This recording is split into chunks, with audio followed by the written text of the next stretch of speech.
আজকে আমাদের ভেক্টরের তৃতীয় দিনের ক্লাস। তো এর আগের দুটো ক্লাসে তোমাদের ভেক্টরের ক্লাসিফিকেশন এবং ভেক্টরের অ্যাডিশন সাবট্রাকশন এই দুটো আমরা পড়েছিলাম। তো এবার যেটা আমাদের আছে সেটা হচ্ছে ভেক্টরের বিভাজন বা রেজলিউশন অফ ভেক্টর, মানে ভেক্টরকে ভাগ করা। তো দেখো, ভেক্টর রেজলিউশন বা ভেক্টরের যে বিভাজন সেটা ভেক্টরের সংযোজনের যেটা লব্ধি নির্ণয় করছিলাম তার ঠিক বিপরীত প্রক্রিয়া। মানে ওখানে কি করছিলাম, কতগুলো ভেক্টরকে যোগ করে একটা ভেক্টর পাচ্ছিলাম যেটাকে আমরা নাম দিয়েছিলাম রেজাল্ট্যান্ট ভেক্টর। তো আজকে আমরা কি শিখে নেব, একটা যদি ভেক্টর থাকে সেটাকে কতগুলো ভাগে বা উপাংশে বা কম্পোনেন্টে ভাগ করা হবে, সেই প্রক্রিয়াকে বলা হলো ভেক্টর বিভাজন বা রেজলিউশন অফ ভেক্টর। তো দেখো, আমরা এর আগে শিখেছি, ধরো দুটো ভেক্টর যদি এ আর বি হয়, এদের মধ্যবর্তী কোণ যদি আমরা থিটা ধরে নিই, তাদের যে লব্ধি ভেক্টর আর ছিল লব্ধি ভেক্টর, এটা শিখেছি আমরা। তার মানে এখানে আমরা পেয়েছিলাম এ আর বি এর লব্ধি বা ভেক্টর সংযোজন করে অ্যাডিশন করে আমরা পাচ্ছিলাম আর ভেক্টর বা রেজাল্ট্যান্ট ভেক্টর। ওকে, এবার আমাদের যদি বলা হয় আর কে বিভাজিত করে ভেঙে এ আর বি কে নির্ণয় করো। আগে আমরা কি করেছি, এ বির সাহায্যে আর কে প্রকাশ করেছি। এবার আমরা কি করতে চাইছি, ঠিক উল্টোটা, আর এর সাহায্যে এ বি কে প্রকাশ করতে চাইছি। এ বির মানটা কত সেটা আমরা কি করে বার করব। তো এ বি কে এখানে বলা হচ্ছে, তাহলে আর কে বলা হয় রেজাল্ট্যান্ট ভেক্টর।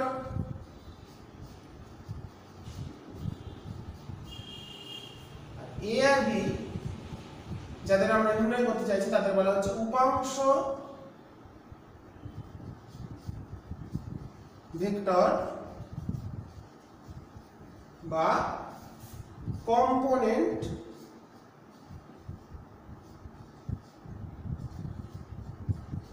ভেক্টর। উপাংশ বা কম্পোনেন্ট ভেক্টরটা আমরা কত সেটা কি করে বার করব। তো এবার তার জন্য এটাকে আমি একটা সামান্তরিক সূত্র যেমন আমরা শিখেছিলাম সেভাবে এঁকে নিচ্ছি। এখানে এই ভেক্টরটা নিচে লিখলাম, এটা ও এ বি সি, এটা বি ভেক্টর, এটা বি মানে আবার এটাও বি। তো আমরা তাহলে এই অ্যাঙ্গেলটা আমাদের থিটাই হবে, আর লব্ধিটা এই ভেক্টরের সাথে যে কোণ করছে সেটাকে আমরা বলছিলাম ফাই। তো আমরা এখানে একটা ত্রিভুজের ধর্মাবলী, ত্রিকোণমিতির একটা মূল যে সূত্র ত্রিভুজ সংক্রান্ত সেটাকে কাজে লাগাবো। কাজে লাগিয়ে আমরা উপাংশ ভেক্টরগুলো বার করব, মানে এই ভেক্টর আর বি ভেক্টরটা কত আসে সেটা আমরা বার করব। তো ছবিটা ঠিক আছে? হ্যাঁ, একদম স্পষ্ট আছে। তাহলে আমাদের উদ্দেশ্য যেটা হচ্ছে সেটা হচ্ছে উপাংশ ভেক্টর বার করব। তো এবার এখানে দেখো, এই কোণটা ফাই, তাহলে এই কোণটাও ফাই হবে, একান্তর কোণ হচ্ছে, আর এই অ্যাঙ্গেলটা হচ্ছে থিটা মাইনাস ফাই, তাহলে এটাও হবে আমাদের থিটা মাইনাস ফাই। ওকে, এই অ্যাঙ্গেলটা হচ্ছে 180 ডিগ্রি মাইনাস থিটা। বোঝা গেছে প্রত্যেকটা? তাহলে আমরা যে ত্রিভুজটা পেলাম, এই যে ত্রিভুজটা আমরা এখানে পেয়েছি, তাহলে এই বাহুটা হচ্ছে এ, এটা বি, এটা আর, আমাদের এখানে তিনটে কোণ লাগবে। তিনটে কোণ আমাদের বুঝে নিতে হবে। তাহলে এই কোণটা কত, ফাই। এই কোণটা কত পেয়েছি, থিটা মাইনাস ফাই। আর এই ভেতরের কোণটা কত পেয়েছি, 180 ডিগ্রি মাইনাস থিটা। তাহলে এ ও এ বি। তো এবার কোন একটা ত্রিভুজের ক্ষেত্রে কি হয়, যে কোনো বাহু আর তার বিপরীত কোণের সাইনের অনুপাত সর্বদা ধ্রুবক হয়। প্রত্যেকটা বাহু, মানে প্রত্যেকটা বাহুর সাথে তার বিপরীত যে কোণ, যেমন ও এ বাহুর বিপরীত কোণ থিটা মাইনাস ফাই, এবি বাহুর বিপরীত কোণ ফাই, আর বাহুর মানে ওবি বাহুর বিপরীত কোণ 180 মাইনাস থিটা। এখানে কি সম্পর্ক আমরা প্রয়োগ করব? ত্রিকোণমিতির সূত্রানুসারে ত্রিকোণমিতির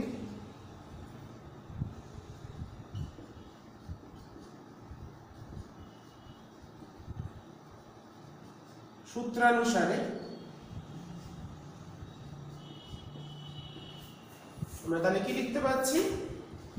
OA by sin theta minus phi equals to AB by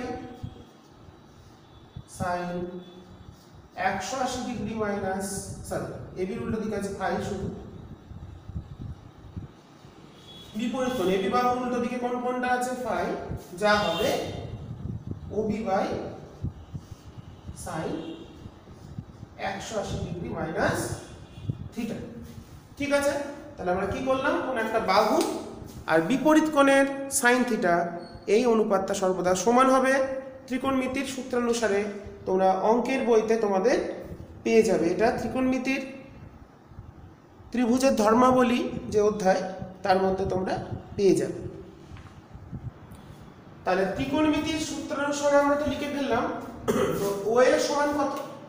ও এর সমান a, তাহলে a by sin theta minus phi সমান ab কত? ab হচ্ছে b বাই sin ফাই। ob কত? ob হচ্ছে r, ob এর দৈর্ঘ্য কত? r বাই sin থিটা, কারণ sin 180 মাইনাস থিটা মানে sin থিটা হয়। তাহলে আমাদের এখানে উদ্দেশ্য কি? a আর b কে বার করতে হবে। কার সাহায্যে বার করতে হবে? r এর সাহায্যে। আগে কি করেছিলাম? r কে বার করেছিলাম ab এর সাহায্যে, লব্ধি ভেক্টরের নির্ণয় করেছিলাম। এবার লব্ধি ভেক্টরকে কাজে লাগিয়ে আমরা a আর b কে বার করব। এর মান কত, b এর মান কত, সেটা আমরা বার করব কিভাবে? তাহলে অতএব a চলে এলো, এটা যদি আমরা কম্পেয়ার করি তাহলে হচ্ছে r sin theta minus phi by sin theta, আর b বের হচ্ছে r sin phi by sin theta. এই দুটোই হচ্ছে আমরা বিভাজন করলাম, যেখানে দুটো ভেক্টরের যে দুটো উপাংশ দুটির মধ্যবর্তী কোণ থিটা। তাহলে এখানে লিখে রাখি উপাংশ দুটির মধ্যবর্তী কোণ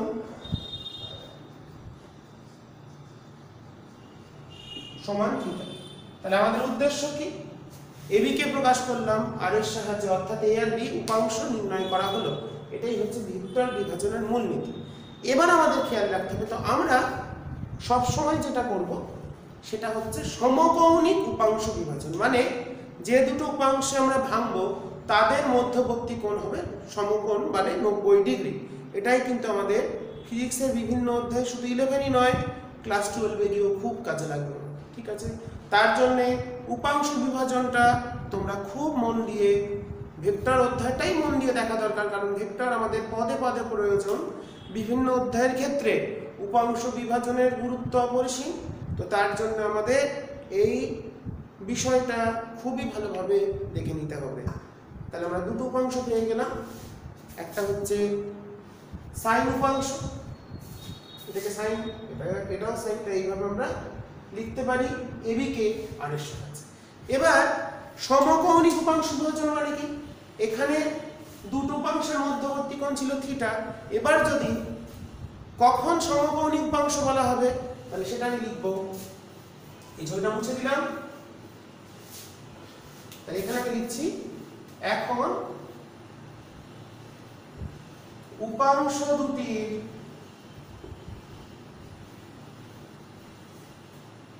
মধ্যবর্তী কোণ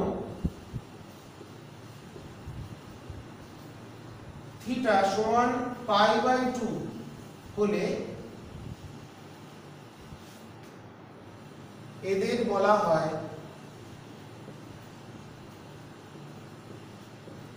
সমকৌণিক উপাংশ। খুব গুরুত্বপূর্ণ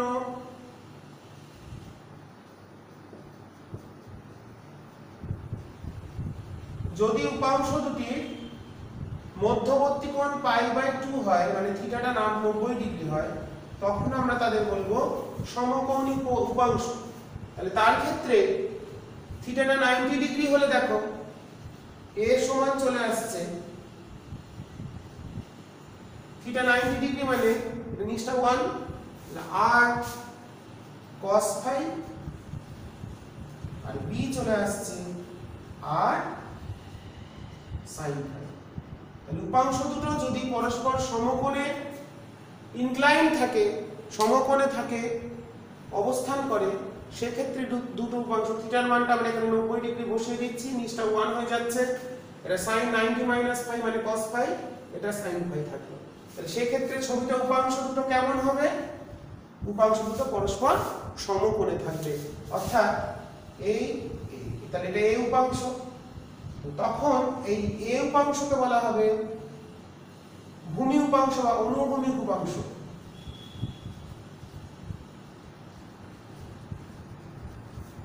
বা হরাইজন্টাল কম্পোনেন্ট। অনুভূমিক উপাংশ কি বরাবর থাকবে? ধনাত্মক x অক্ষ বরাবর থাকবে। বিটা কোন দিকে থাকছে? উল্লম্ব দিকে, তাই এটার নাম উল্লম্ব বা ভার্টিক্যাল কম্পোনেন্ট উপাংশ। তোমরা উপরটা উপাংশ লিখে নেবে, এটা লিখে দিচ্ছি উপাংশ। তাহলে দুটো উপাংশ যদি পরস্পর সমকোণে থাকে তখন তাদের আমরা নাম বলবো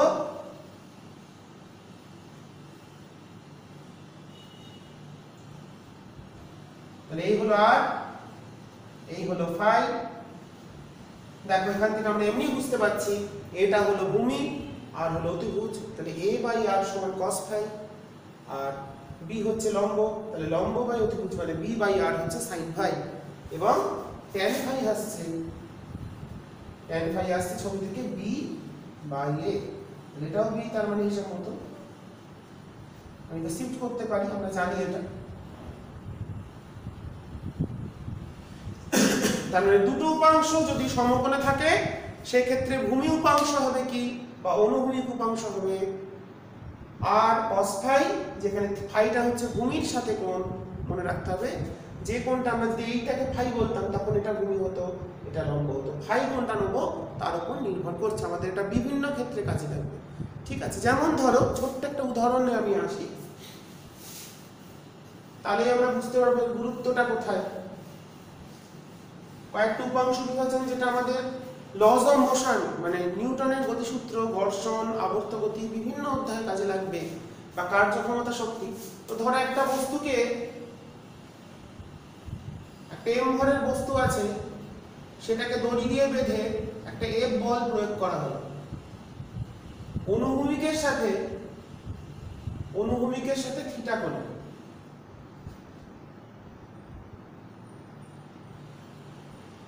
অনুভূমিকের সাথে থিটা কোণে একটা F বল প্রয়োগ করা হলো, তাহলে বস্তুর উপর যে বল প্রযুক্ত হলো তার অনুভূমিক উপাংশ কত? অনুভূমিক উপাংশ শিখেছি কি? cos থিটা, তাহলে হচ্ছে F cos থিটা, এটা একটা উপাংশ। আর উল্লম্ব উপাংশটা কোন দিকে হবে? উপর দিকে হবে, F sin থিটা। ঠিক আছে, তাহলে এখানে আমাদের উপাংশ বিভাজন করতে হবে, কারণ বস্তুটা গতিশীল হবে এদিকে, তাহলে এখানে বল, যে বলটা কাজ করছে সেটা হচ্ছে cos থিটা। তাহলে উপাংশ বিভাজন ছাড়া কিন্তু আমরা এই কোন ধরনের কোণ দেওয়া থাকলে আমরা সব সময় উপাংশ বিভাজন করে নেব। তাহলে মনে রাখতে হবে বস্তুটা উপাংশ বিভাজন করার সময় বস্তুটা যে তলে আছে তার একটা অনুভূমিক হবে, একটা উল্লম্ব হবে। যেমন ধরো বললো কোনো নত তলের ওপর ইনক্লাইন প্লেন বলে দিল, এরকম একটা ইনক্লাইন প্লেন বলে দিলে একটা বস্তু আছে, এর উপর কি কি আছে? বস্তুর উপর আর কি বল কাজ করে? যদি এটা m ভর হয় তাহলে এদিকে একটা mg বল কাজ করছে, অভিকর্ষ বল।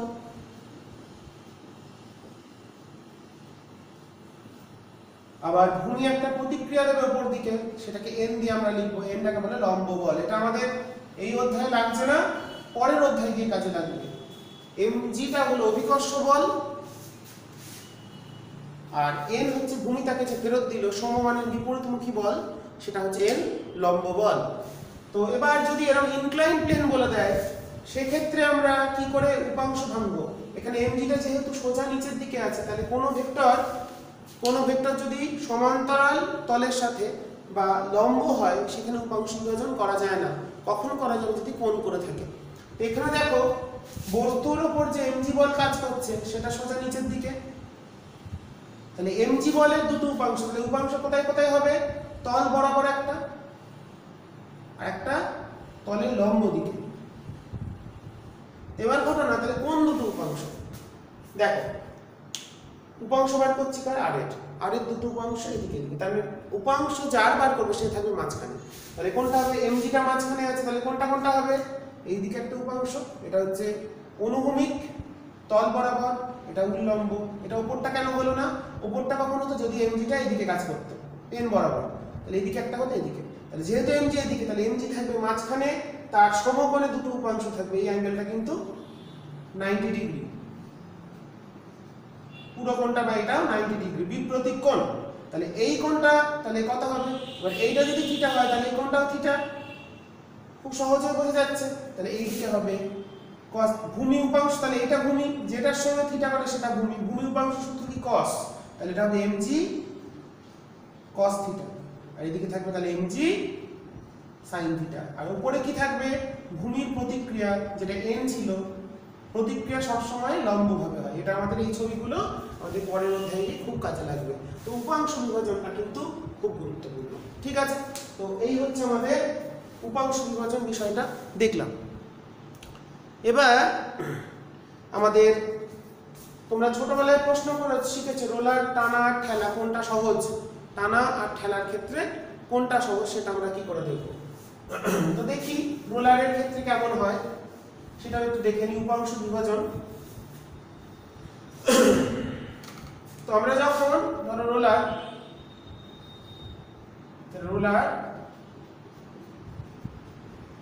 বললাম টানা, তাহলে টানছি মানে কোন দিকে? এইদিকে একটা বল প্রয়োগ করছি, এই হাতলে আমরা টান দিয়েছি,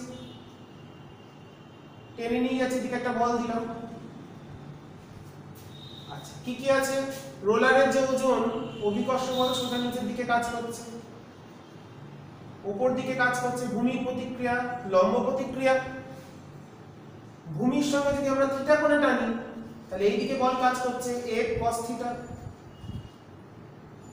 উপর দিকে কাজ করছে f sin থিটা। কোন দিকে যাবে? সাধারণ জ্ঞান থেকে আমরা বুঝতে পারছি রোলারটা সামনের দিকে এগিয়ে যাবে, এর ক্ষেত্রে উপাংশ এটা। আবার রোলার খেলার ক্ষেত্রে কোনটা সহজ আমি পরে বলবো, সেটা মনে রাখতে হবে। ছোট্ট করে হিন্স দিই, যেটার লম্ব বলটা কম হবে সেটা সহজ, যেটার লম্ব বল কম সেটা সহজ। আমি এখন এই চ্যাপ্টারে সেটা বলছি না, ঠিক আছে? মনে রাখবো যে ক্ষেত্রে লম্ব বল কম হবে সেটাকে সহজে আমরা টেনে নিয়ে যেতে পারবো, আবার খেলতে পারবো, কোনটা দেখতে হবে। আবার খেলার ক্ষেত্রে যখন রোলারকে খেলি, রোলার খেলা হলে খেলছি মানে এদিকে বল প্রয়োগ করছি, রোলারের যে হাতল তাতে আমরা সোজা এদিকে একটা বল প্রয়োগ করছি, এইভাবে খেলে নিয়ে যাচ্ছি, এইভাবে খেলছি। তাহলে বলটা কোন দিকে প্রয়োগ করছি? এদিকে। তাহলে সেই ক্ষেত্রে দুটো উপাংশ, এইদিকে আছে মানে এইদিকে একটা হবে, এদিকে একটা হবে। এদিকে n আছে, এদিকে mg আছে। আবার এই কোণটাকে যদি আমরা বলি কত কোণে টানছি, অনুভূমিকের সঙ্গে ঠেলছি কত কোণে, এদিকে একটা বল দিয়ে এরকম করে ঠেলছি, কত কোণে ঠেলছি? থিটা। তাহলে এটা থিটা হলে এই অ্যাঙ্গেলটাও থিটা, তাহলে এইদিকে হবে f cos থিটা, ভূমি বরাবর cos থিটা, যেটার সঙ্গে থিটা কোণ করবে সেই ভেক্টরটা ভূমি।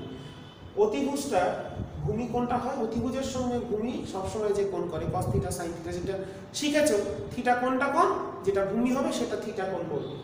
আর এইদিকে হচ্ছে sin থিটা। ঠিক আছে, এই হচ্ছে রোলার টানার ক্ষেত্রে বা ঠেলার ক্ষেত্রে আমরা এখানে বললাম কি, যেটার ক্ষেত্রে লম্ব বলটা কম সেটা অ্যাকচুয়ালি প্রথমটা হবে, n এর মানটা কম আসবে। আমি কেন আর বলছি না, এখন সেটা আমাদের বিষয় নয়, আমাদের এখানে বিষয় উপাংশ বিভাজন। তো এটা কিন্তু ভালো করে আমাদের খুব ভালো করে শিখতে হবে।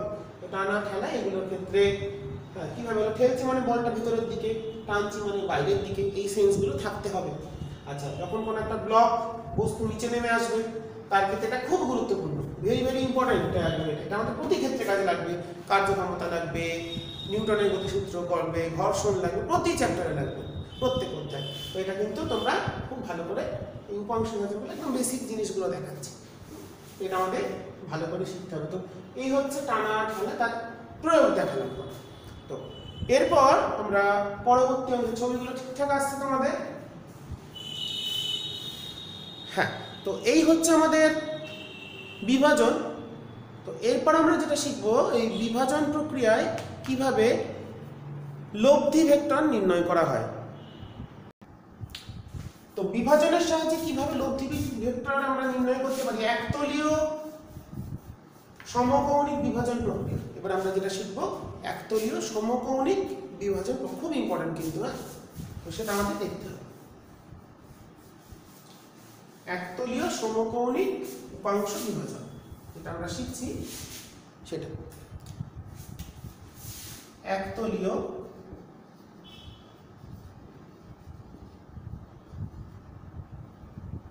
ভেক্টরের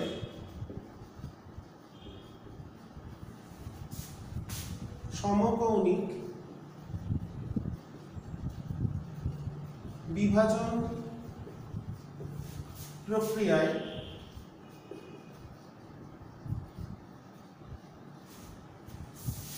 লব্ধি নির্ণয়।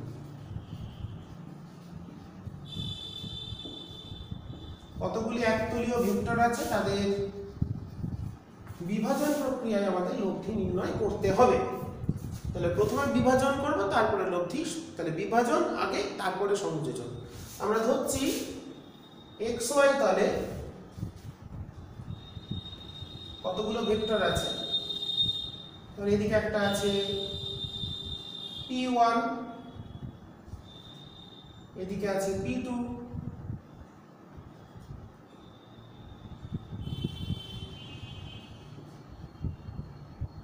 এইদিকে আছে p3,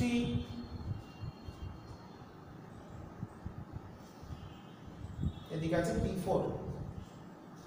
তো প্রত্যেকটা ভেক্টরই ধনাত্মক x অক্ষের সঙ্গে একটা কোণ করেছে। এই কোণটা হলো θ1, তারপর একটা হচ্ছে θ2, 3 নম্বরটা হচ্ছে θ3। সব সময় কার সাথে কোণ? With respect to positive x Axis. এটা হচ্ছে θ4। ঠিক আছে, প্রত্যেকেই কিন্তু একটা নির্দিষ্ট করে কোণ করেছে। তাহলে দেখো, এখানে আমরা প্রত্যেকটা ভেক্টরের একটা করে ভূমি উপাংশ পাবো, x উপাংশ, একটা y উপাংশ পাবো। x উপাংশগুলো হচ্ছে ভূমি উপাংশ বা অনুভূমিক উপাংশ, আর y গুলোকে কি নাম দিয়েছি? উল্লম্ব উপাংশ। Vertical component towards positive y Axis and horizontal component towards positive x Axis. তাহলে y অ্যাক্সিস বরাবর কারা থাকবে? ভার্টিক্যাল কম্পোনেন্ট বা উল্লম্ব উপাংশগুলো। তার মানে আমরা যদি প্রত্যেকটাকে উপাংশে ভেঙে এরকম করে দুটো করি, এদিকে একটা, এদিকে একটা, এটার ক্ষেত্রে উপরে একটা, এদিকে একটা, এটার ক্ষেত্রে কোন দিকে হবে? এদিকে একটা, এদিকে একটা, আর এটার ক্ষেত্রে এইদিকে একটা, এদিকে একটা। প্রত্যেকটাকে আমরা, ছবিটা ক্লিয়ার আসছে আশা করি, দুটো করে উপাংশে ভেঙে নিলাম। তো এই যদি দুটো করে উপাংশে ভাঙি, তাহলে p1 এর উপাংশ কত হচ্ছে? p1 cos θ1, p1 sin θ1। p2 এর কত হচ্ছে? এদিকে হচ্ছে p2 cos θ2, এদিকে হচ্ছে p2 sin θ2। তাহলে x কম্পোনেন্ট গুলো হচ্ছে, তাহলে x কম্পোনেন্ট যেগুলো আসছে সেগুলো কত? p1 cos θ1, p2 cos θ2, p3 cos θ3 and p4 cos θ4। তাহলে এই x কম্পোনেন্ট গুলো যদি আমরা লব্ধি বার করি, তাদের লব্ধি কত হবে? সেই তাদের অতএব রেজাল্ট্যান্ট অফ x কম্পোনেন্ট, সেটাকে বলছি rx। কারণ এই লব্ধিটা x বরাবরই থাকবে, ধনাত্মক বা ঋণাত্মক। তাহলে সেটা কত? সবগুলো যোগ, p1 cos θ1 plus p2 cos θ2, এইভাবে চলবে।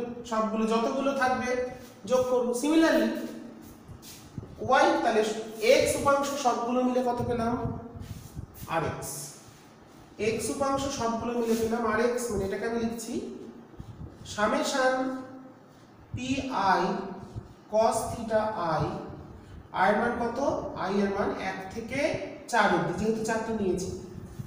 আচ্ছা, y কম্পোনেন্ট গুলো কত আসছে,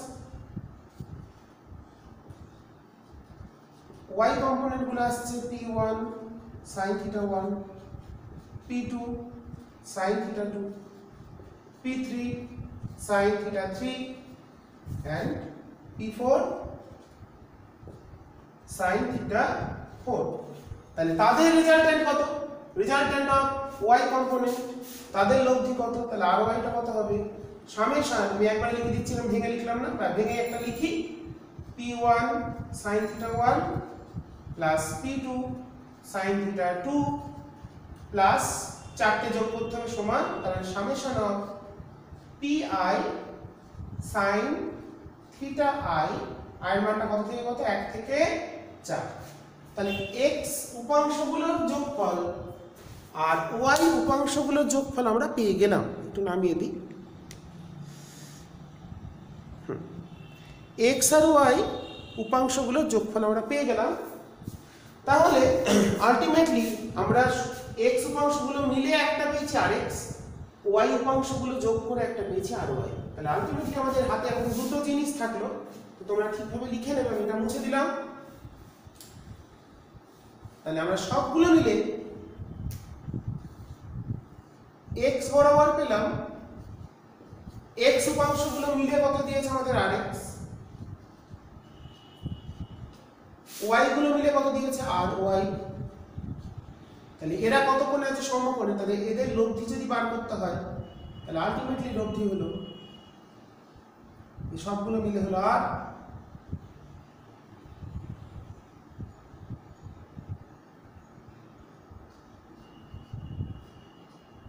হচ্ছে থিটা, লব্ধি যে কোণ করেছে x অক্ষের সাথে। সুতরাং লব্ধি আমাদের বেরিয়ে গেল r সমান রেজাল্টেন্ট, তাহলে কত হবে √a square b square 2ab cos 90, এটা 90 ডিগ্রি, তাহলে হবে rx স্কয়ার যোগ ry স্কয়ার, কারণ 2ab cos 90 টা 0 হয়ে যাচ্ছে, তাহলে 2ab cos থিটা অংশটা থাকছে না। তাহলে লব্ধি পেয়ে গেলাম কার, p1 p2 p, তাহলে r যেটা বের হলো সেটা কি বের হলো, p1 vector plus p2 vector plus p3 vector plus p4 vector. এই চারটে ভেক্টরের লব্ধি আমরা নির্ণয় করে ফেললাম।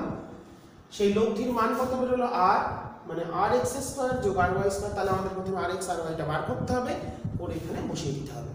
আর লব্ধির অভিমুখ tan থিটা বার করব, tan থিটা কত আসছে, লব্ধিটা কত কোণ করছে, ধনাত্মক x অক্ষের সঙ্গে থিটা কোণ করছে, তাহলে থিটা সমান চলে এলো tan inverse ry by rx।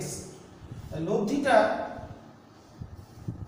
ধনাত্মক x অক্ষের সাথে সবসময় ধনাত্মক x অক্ষের সাথে কোণ, তাহলে লব্ধির মান কত বেরিয়েছে, √, চারটে ভেক্টরের লব্ধির মান বেরোলো √rx স্কয়ার যোগ ry স্কয়ার, এটা লব্ধির মান,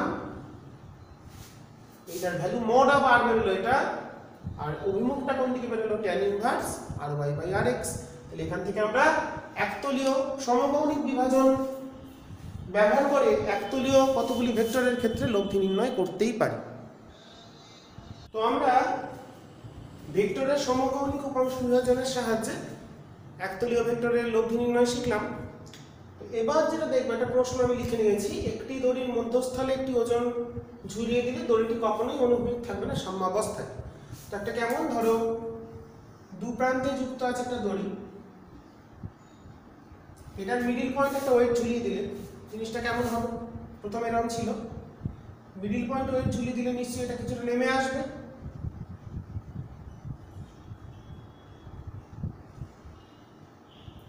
এবং এখানে একটা ওয়েট ঝুলিয়েছি W।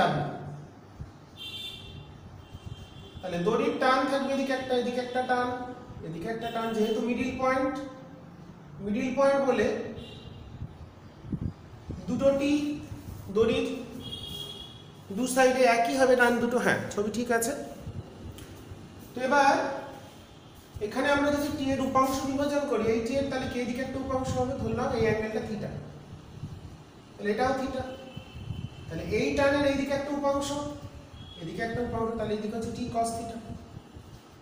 এই টানের এদিকে উপাংশ টি cos থিটা।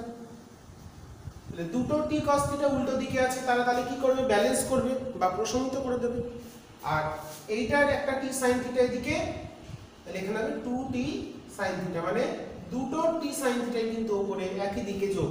তাহলে সাম্যাবস্থায় মানে এই 2t sin থিটা ব্যালেন্স করবে w কে। সুতরাং সাম্যাবস্থায়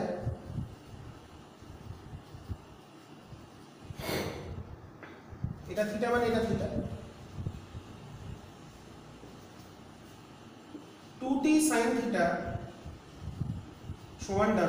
বা এইভাবে একটা কিভাবে বার করা যায়, এই যে 2t sin থিটা দেখো, এইদিকে দুটো টার্ন কাজ করছে, এদিকে একটা t, এদিকে একটা t, এইটা হচ্ছে 2, তাহলে এই অ্যাঙ্গেলটা কত হবে, দুটো t এর মধ্যবর্তী, এই দুটো t এর লব্ধি t এদিকে কাজ করবে, লব্ধি t রেজাল্ট্যান্ট, বা শুধু r লিখলাম, লব্ধি ভেক্টরটা তাহলে কত, এই অ্যাঙ্গেলটা কত হবে 180 ডিগ্রি মাইনাস 2 থিটা। তাহলে r টা কত হবে, সেকেন্ড প্রসেস যদি বার করি, r equals to t square plus t square 2 into t into t cos 180 degree minus theta. এবার তাহলে কত চলে এলো, 2t square plus 2t square, এটা হচ্ছে মাইনাস cos থিটা, তাহলে কত চলে এলো 2t square 1 minus cos theta, sorry cos 2 theta হবে, এটা যেহেতু 2 থিটা, মুছে দিই এখানটা 2 থিটা, w টা এখানে লিখে, এটা হবে cos 2 theta. 1 minus cos 2 theta মানে 2t square 2 sin square theta. তোমরা এটা ত্রিকোণমিতিতে শিখবে, তাহলে এখান থেকে বেরিয়ে গেল 2t sin থিটা। তাহলে লব্ধি ভেক্টরটা কত বেরিয়ে গেল, এখানেও বেরিয়েছে, এটা অনেক সহজ উপাংশ দিয়ে করা, আর ভেক্টরের সূত্র দিয়ে করলে সেটাও চলে এলো 2t sin থিটা। তাহলে সাম্য মানে কি, সাম্য মানে ব্যালেন্স, কে কাকে ব্যালেন্স করবে, এই যে ঊর্ধ্বমুখী লব্ধি বল সেটাই w বা ওজনকে প্রশমিত করবে বা ধরে রাখবে। তাহলে সেই ক্ষেত্রে 2t cos থিটা সমান w। তার মানে এখান থেকে আমরা পেয়ে যাচ্ছি, যাই হোক দুটো ভাবেই আমরা এটা লব্ধির মান 2t cos theta 2t sin theta পেলাম, তাহলে 2t sin থিটা সমান w। অতএব sin থিটাটা আসছে w বাই 2t। তাহলে থিটার মান 0 কখন হবে, অনুভূমিক থাকা মানে কি, অনুভূমিক মানে থিটাটা 0, থিটা 0 মানে sin 0 0, মানে টানটা অসীম, অসীম টান বাস্তবে অসম্ভব, অসীম টান বলে একমাত্র টান যদি অসীম হয় তবেই থিটার মানটা 0 হতে পারে, এটা বা w যদি 0 হয়, তাহলে দুটো ভাবে থিটাটা 0 হতে পারে। তাহলে অনুভূমিক থাকবে না মানে থিটার অলওয়েজ গ্রেটার দ্যান 0। তাহলে এই ক্ষেত্রে তাহলে তোমরা ক্যালকুলেশনটা করে নেবে ঠিক করে, আমি এখানটা মুছে দিচ্ছি, যে কোনো একটা ভাবে দেখাবে, তোমরা প্রথম নিয়মটাই ফলো করবে, আমি দ্বিতীয় লব্ধি সূত্র দিয়ে করে দেখালাম। তো থিটা 0 ডিগ্রি হলে আমাদের দড়িটি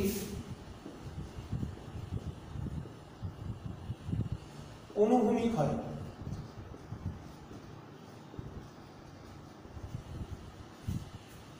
যেহেতু w not equal to 0, w টা একটা ওয়েট ঝুলিয়েছি মানে কি w টা 0 হলে এটা 0 হতে পারে, এবং t not equals to infinite অসীম, সুতরাং থিটা অলওয়েজ গ্রেটার দ্যান 0, অর্থাৎ দড়িটি কখনোই অনুভূমিক থাকবে না। ঠিক আছে, তার মানে যদি ওজন ঝোলাই, কোন একটা ওয়েট ঝোলাই, একটু নিচে করে দিই, তাহলে কখনোই সম্ভব নয় দড়িটার অনুভূমিক থাকে। তাহলে দড়িটা অনুভূমিক থাকতে গেলে টানকে অসীম হতে হবে, সেটা তো বাস্তবে সম্ভব নয়।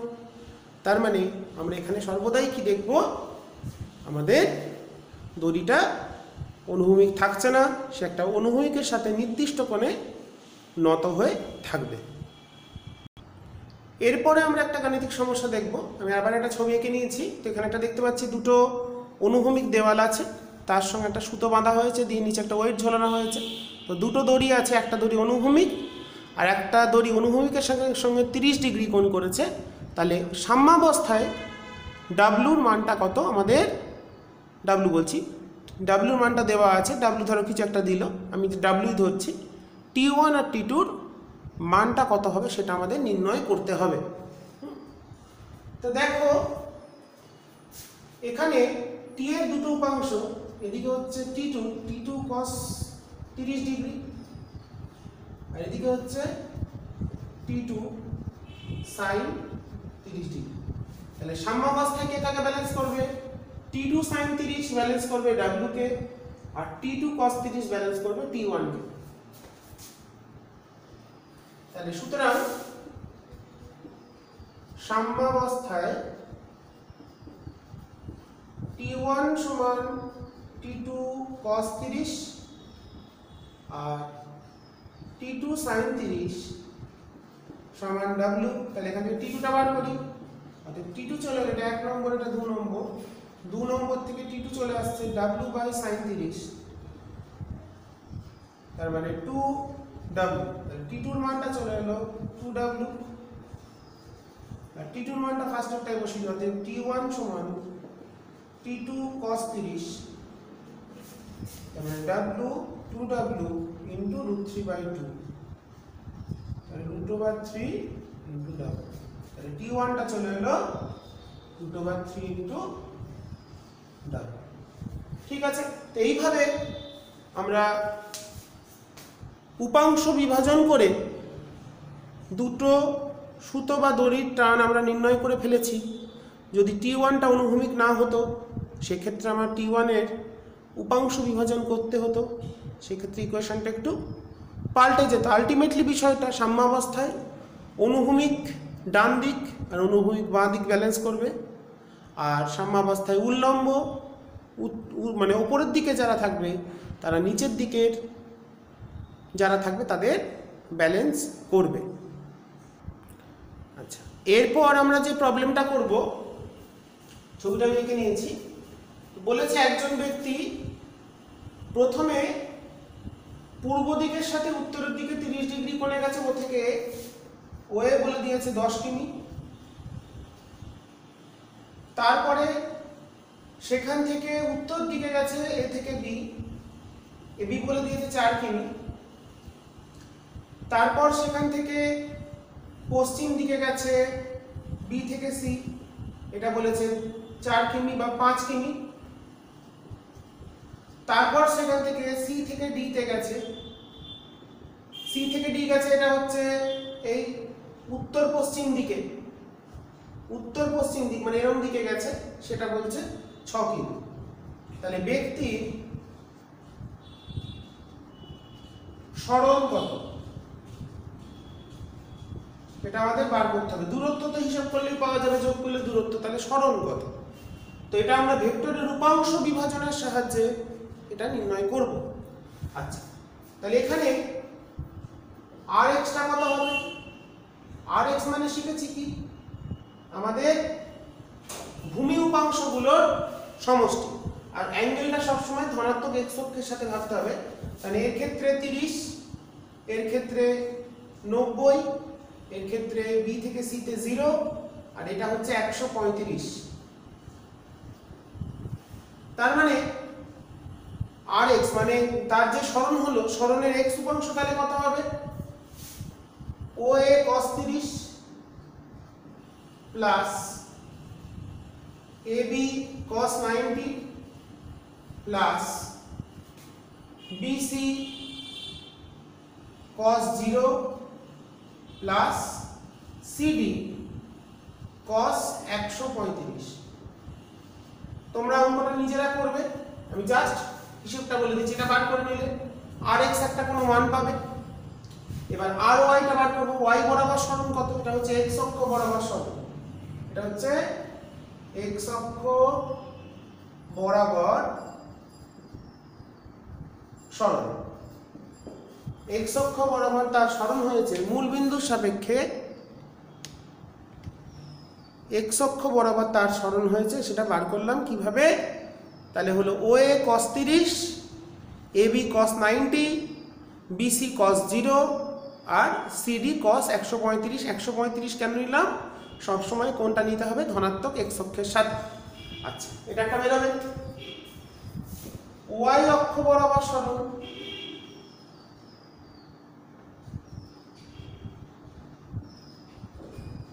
আর ওয়াই যদি বলি তাহলে সেটা কোথায় সাইন, তাহলে OA sine 30 plus AB sine 90 plus BC sine 0 plus CD sine 135। ক্যালকুলেটরে বসিয়ে করবে, খুব সহজ হবে। মানগুলো বসিয়ে তাহলে আর এক্স আর ওয়াই এর মান পেলে করার পর, সুতরাং লব্ধি সরণ